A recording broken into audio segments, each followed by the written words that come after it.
Bienvenidas y bienvenidos, gracias por estar en este programa y gracias a Blanche Petrich y a Pedro Miguel, colegas periodistas del diario La Jornada, que están aquí de nuevo en una conversación que nos permite hablar de las novedades sobre Wikileaks y lo que está sucediendo en materia de información en estos últimos días. Bienvenida, Blanche. Gracias, Carmen. Gracias por estar aquí, Pedro. Carmen, muchas gracias. Gracias a los dos. Y bueno, hemos conversado con ustedes en este programa en su momento cuando Wikileaks, sitio fundado por Julian Assange, bueno, pues decidió distribuir los cables filtrados de la diplomacia estadounidense a varios medios de comunicación, y sabemos que La Jornada es el periódico mexicano que recibió precisamente en ese convenio con Wikileaks ese tramo de cables que el periódico ha publicado en todo este tiempo, y ahora estamos en una nueva fase y será interesante escucharlos a ustedes dos en esta nueva fase porque Wikileaks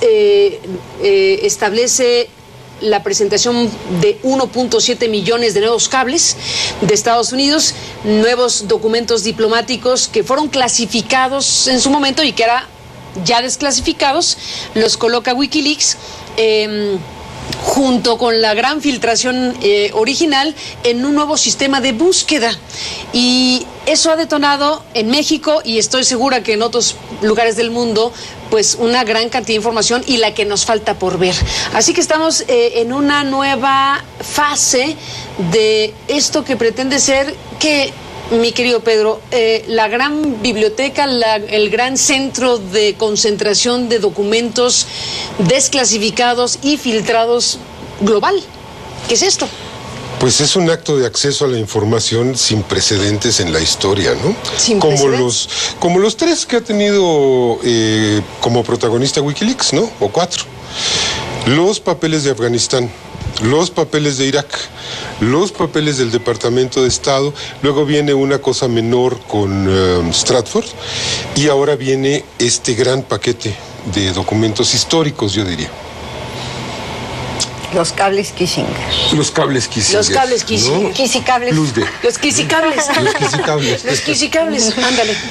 Mira, creo que esto tiene una trascendencia enorme que no nos hemos parado a ver, independientemente de lo que nos vayan contando estos documentos. Hay un quiebre histórico en esto. Es una victoria de la transparencia enorme sobre un mecanismo del poder, que es la sobredocumentación.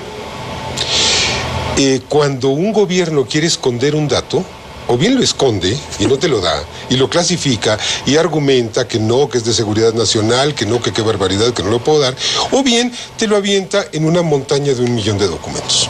Eso lo conocemos muy bien, ¿no? ¿Cómo lo hacen? Te dicen, está en línea, o bien ven al archivo a buscarlo. Yo no te estoy escondiendo nada. Bueno, esto hacía el gobierno de Estados Unidos, esto ha venido haciendo. Desclasifica en paquetes enormes de documentos. La gran genialidad de este momento es que Wikileaks convierte imágenes, es decir, PDFs que no eran investigables en línea por palabras clave, en textos, los regresa a su condición de texto y nos da acceso a una búsqueda programada, racional, dirigida en algún sentido, sin que tengamos que leer de la página 1 a las 7 millones. ¿Qué es lo que La Jornada y ustedes hicieron con lo que recibieron en buena medida, no? Tuvieron que hacer código, inventarse la manera de obtener la información que necesitaban procesar informativamente hablando. Recibimos algo que iba un paso más adelante de los archivos de imagen. Es decir, teníamos un gran archivo de texto en el que había que abrirse paso con mecanismos de búsqueda, de agrupación, de impresión, etcétera, ¿no? Y de diseño de tácticas de búsqueda, ¿no? ¿Qué dices, Blanche, de todo esto? ¿Qué significa lo que estamos viendo? Bueno, yo creo que en términos de espectacularidad y de impacto periodístico, no es el mismo los cables Kissinger, que son... Historia. Son historia reciente, porque los 70s todavía...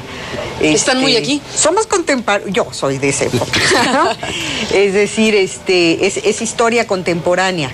No tiene el impacto reciente de que no estamos escarbando en la correspondencia que se daba en la Embajada de Estados Unidos en tiempos de Calderón, ¿no? No, aquí abarca sobre todo los periodos de Echeverría y de López Portillo, que son, yo creo, no es necesariamente material para un historiador. Para periodistas interesados en una perspectiva histórica, que es un mecanismo indispensable para leer la realidad actual. Pero también para historiadores. Sobre todo para historiadores, sí, pero no solo. No solo, sí. Sobre todo para historiadores, por supuesto, ¿no? Entonces, el ejercicio es un poco más complicado porque está todo el laborioso trabajo de contextualizar, de recordar la época, de reconstruir los momentos políticos de entonces y poderle dar una interpretación. Y esto, ¿por qué nos importa conocer hoy en día? Pero una vez que encuentras ese ángulo, esa hebra, tocas esa tecla, te encuentras que ese archivo va a aportar muchísimo. En el caso de México estamos hablando de... no es tanto, es de los paquetes más pequeños, 3,100, algo así de cables. Entonces tú puedes buscar referencias, por ejemplo, Chile, estos cables abarcan un periodo, sobre todo del 73 al 76, ¿no? Entonces, son momentos de la Guerra Fría y con una mirada latinoamericanista. Tú puedes empezar a buscar también las relaciones de México de esa época con la realidad chilena, la realidad cubana, y eso le da una dimensión a la información maravillosa. Bueno, enorme. Hablando de lo periodístico, histórico y periodístico, esta misma semana, en coincidencia con la fecha incluso, se exhuman los restos de Pablo Neruda. Claro. Están exhumando los restos de Neruda para saber si lo asesinaron o murió de cáncer. Yo supongo que los periodistas chilenos y otros muchos estarán buscando qué pistas de información se pueden obtener de los reportes que desde Chile se hacían al Departamento de Estado de Kissinger sobre la muerte de Neruda, sobre el golpe a Salvador Allende. Yo creo que ahí seguramente podemos encontrar cosas muy relevantes de asuntos que están hoy aquí, en este instante, ocurriendo en procesos judiciales. Así que es periodístico, histórico y hasta actual. Judicial, ¿no? De hecho, Carmen, este archivo de los cables Kissinger tiene un cajón especial para la búsqueda del tema chileno. Ni más ni menos. Claro, porque es lo más significativo realmente de esa época. Es el año del golpe y los años inmediatamente posteriores. Blanche, Pedro, déjenme hacer una pausa y después de la pausa regresamos en esta conversación. Ya se han empezado a publicar cosas, los cables mismos, porque de inmediato han surgido las estampas, los casos y los relatos de cosas específicas que se han publicado desde el primer momento que se abrió este sistema de búsqueda. Después de la pausa vamos viendo con qué nos hemos topado y regresamos si les parece. Muy bien.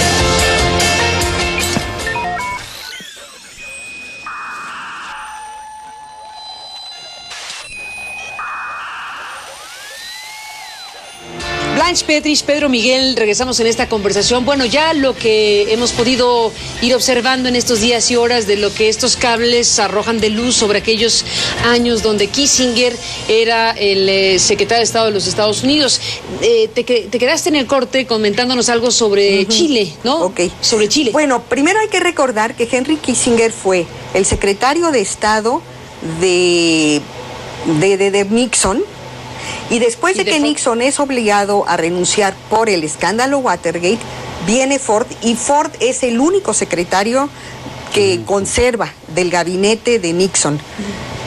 O sea, es tan importante la gestión internacional de Kissinger que lo conserva todavía Ford durante todo su periodo. Ahora, yo me pregunto, en tanto explorando en el tema México, como en el chileno, en donde he picoteado muy ligeramente, si no hay dos canales de comunicación distintos de las representaciones diplomáticas en los países, Santiago y México en este caso, y el Departamento de Estado. Por una parte está la correspondencia del embajador o sus asesores al Departamento de Estado, eso es lo que estamos conociendo. Pero también en la lectura te puedes dar cuenta de un montón de lagunas, de cosas que no se están diciendo. Claro, estos no son los cables de la CIA. La CIA es todo un carril que todavía algún día aparecerá, ¿no, Pedro Miguel? Pronto. Pero en el caso chileno particularmente, era tan vivo el interés de Kissinger, fue tan abierta y directa su intervención para que se diera la desestabilización de Salvador Allende, el golpe de Estado, y en la gestión de los primeros años de Pinochet, que es una especulación mía. Probablemente hay otras vías de comunicación.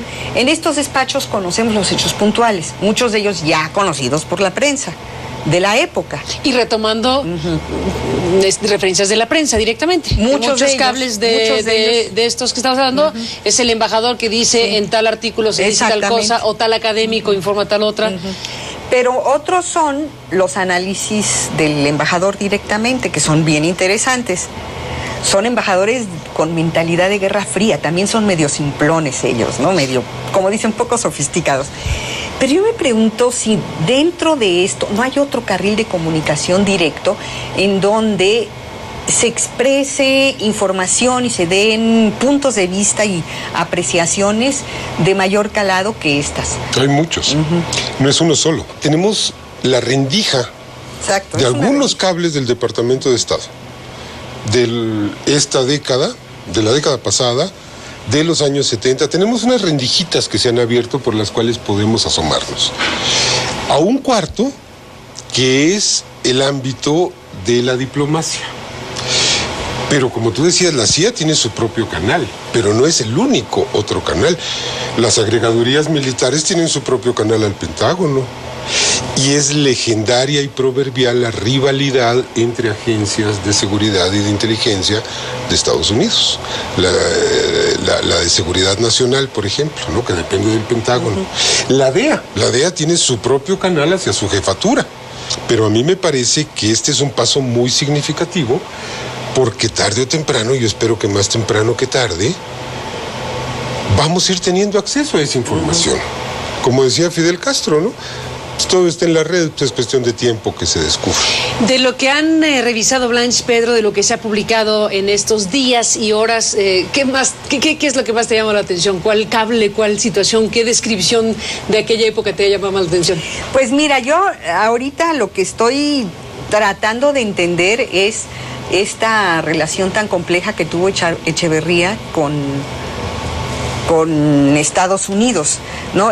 Sabemos, está en el libro Dentro de la compañía de Philip Agee, está demostrado con cables desclasificados en el archivo de los archivos de seguridad nacional, donde trabaja Kate Doyle, que han investigado y han logrado desclasificar pruebas de que no solamente los dichos de Agee, sino los cables, de que tanto Díaz Ordaz como Luis Echeverría eran agentes de la CIA, Lituma 4 y Lituma 18. ¿Te acuerdas de ese dato? Litempo. Bien, hay esa relación y hay un discurso distinto en la suspicacia y distancia e incluso animadversión con la que el Departamento de Estado, en particular los embajadores Robert McBride primero y después John Jova, ven Echeverría, no les cae bien, y es lógico, ¿no? El hombre con toda la retórica del tercer mundo y del imperialismo y no sé qué tanto, no les va a caer bien. Pero entonces ahí hay esta esquizofrenia de Echeverría, que yo creo que sigue siendo todo un océano de información por explorar. A mí eso me ha llamado mucho la atención. ¿Tú qué has visto, Pedro? El panorama de conjunto. Y es que a pesar de los matices personales en el caso de Echeverría, hay una continuidad de una relación bilateral tremendamente sórdida, tremendamente indigna, tremendamente hipócrita, y con unas constantes. Mira, vemos a un Echeverría que por un lado juega a ser el enemigo o el rival, por el otro quiere quedar bien, ¿no? Vemos exactamente lo mismo 30 años incluso, después, ¿no? En Calderón, cuando les dice, cuando va con Tony Garza a decirle, mire, yo estoy de acuerdo con ustedes en todo, pero tengo que hablar mal del muro fronterizo, porque si no López Obrador me gana votos. Es exactamente lo mismo, hay un continuo de inmundicia en la relación bilateral. La relación de Echeverría con los medios de comunicación y con un capítulo estelar, digamos, para la prensa mexicana como el golpe a Excelsior, ¿no? Ahí empezamos a ver también una parte, muchas cosas que confirman lo ya sabido y otras que van aderezando esa historia que es parte fundamental del periodismo mexicano. ¿Qué es lo que marca el periodo de Echeverría, este periodo del 70 al 76? La guerra sucia, la insurgencia.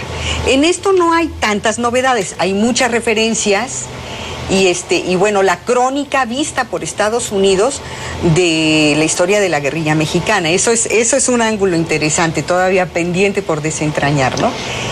Pero pues también es el retrato de cómo el país se le fue deshaciendo entre las manos a un presidente autoritario, fuerte, en la época de el hombre fuerte en México.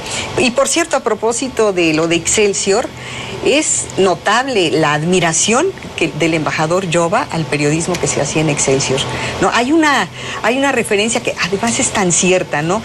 Como mente independiente, le dice a Scherer. Mente independiente. Es el mejor periodismo que se hace, sofisticado, intelectual, en irritante medio, para nosotros, dice el cable, sí, ¿no? Sí. En un medio en donde la prensa mexicana por lo general es tan obsecuente, ¿no? Es duro, pero es que también ese es el México de los 70. De los años del autoritarismo al estilo antiguo, ahora hay autoritarismo a estilo moderno.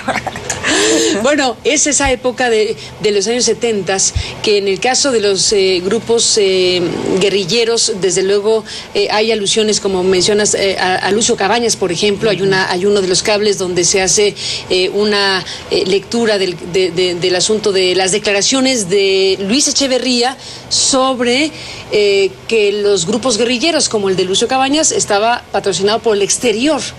Y por el exterior, dicho por Echeverría de la forma en que lo dijo, hace que el análisis de la representación diplomática estadounidense pues rechace a Echeverría, porque prácticamente está echando la culpa que está alentando algún tipo de grupos guerrilleros. Es que a mí lo que me asusta, digo, me entusiasma el descubrimiento, pero me horroriza un poco, es la continuidad con o sin Guerra Sucia, con o sin Echeverría.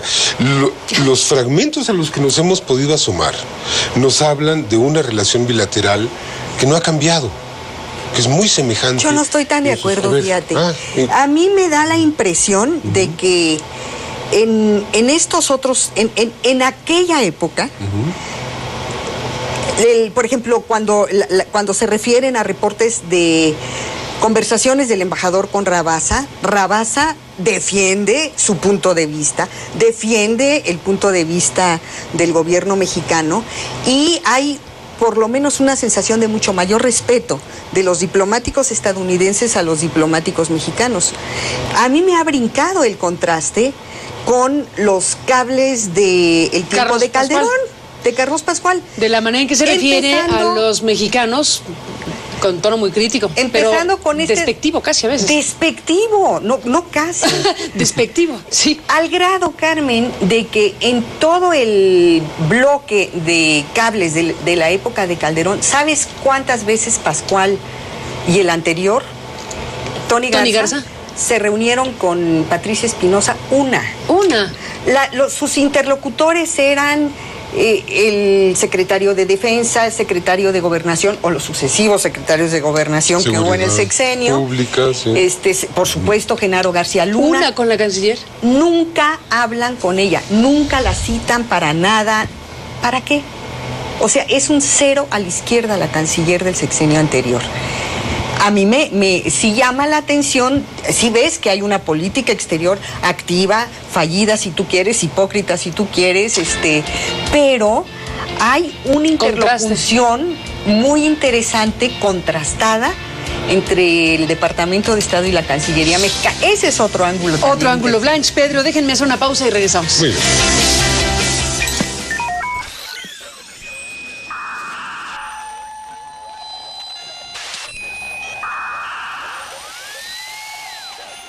Bueno, regresamos en la parte final, Blanche, Pedro, Miguel, en esta conversación que hemos tenido a raíz de que, bueno, pues en este arranque de semana, Wikileaks, como decíamos, pues ha liberado 1.7 millones de cables de estos documentos diplomáticos que estuvieron clasificados en los Estados Unidos en la época de los 70 y que ahora estamos viendo, pues, su publicación, su divulgación periodística en diferentes lugares del mundo y en México.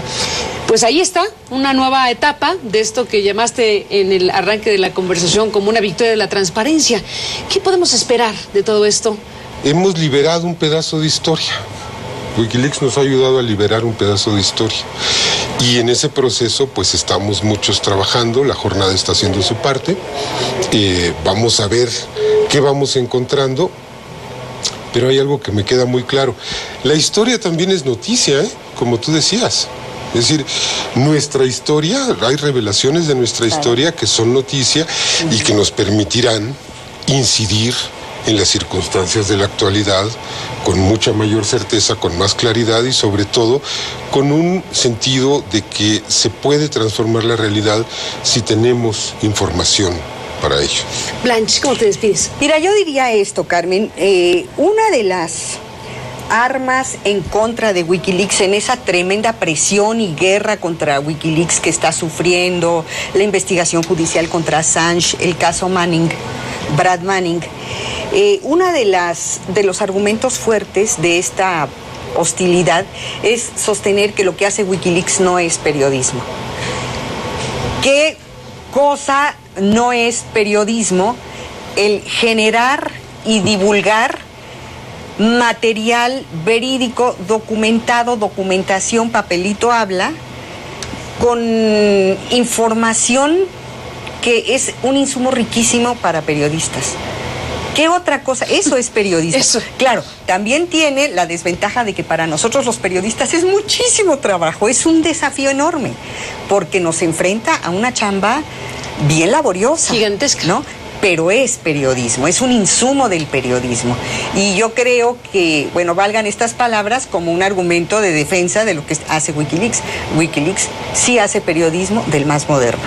Pues ahí está este tema que desde luego dará para mucho de qué hablar en muchas ocasiones. Así que bueno, pues estaremos conversando como siempre. Pedro, gracias por estar aquí. Gracias. Y Blanche, gracias. A ti, Carmen. Como siempre, y a usted gracias por estar en este programa. Hasta la próxima. Pásale.